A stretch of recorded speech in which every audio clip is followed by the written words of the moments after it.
Foothills Alliance Church was the church that was recommended to me when I left home to go away to University of Calgary. People said, well, there's an Alliance Church near to the university campus. Not knowing what I would find, I came here, and I have to admit, from the moment I walked in the door, I loved this place. I loved that church. And I think the unusual thing about Gordon Fowler was the pastor then. He did not just want a lot of young people coming and sitting. Again, it's the same concept, just absorbing good ministry, getting fatter and fatter spiritually. They expected an investment in the church. And most of us who came got involved in pioneer clubs or in the choir, leading choirs, youth choirs, or with youth ministries, college and career. I loved this church.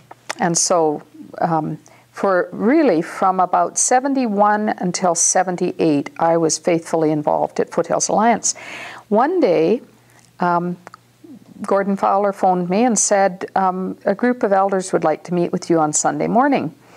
And my first thought was, what have I done wrong? You know, I mean, I knew that wasn't why he wanted to meet me, but when we got together on Sunday morning, in fact, we just met out in the lobby of the church, and a group of elders stood around me in a circle, and I could name some of those elders still. Some of them are still alive. And Gordon Fowler was among that group too, and they said, we have known you now for 6 or 7 years, and you've been very involved with clubs, with choir, with playing the organ.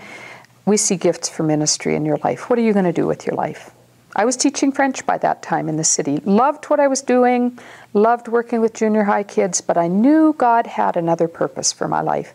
And these men said to me, we think you should prepare for ministry.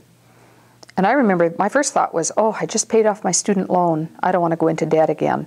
I knew I should go to seminary, but I didn't want it. It was going to cost a lot of money. The man said to me, and if God is calling you, we will make sure it happens financially. And in truth, this church, Foothills Alliance Church, paid every cent of the tuition of my subsequent education at seminary. They didn't just do it for me. They did it for a number of the young people of my generation. I could name a number of leaders in the Alliance today who came out of Foothills. But I remember that morning after those elders affirmed my giftedness. I remember going out to the car and opening the car door, and I thought I would explode, because these men had said to me, we see you have gifts for ministry. You ought to be investing those gifts in the church, and we'll help make it happen.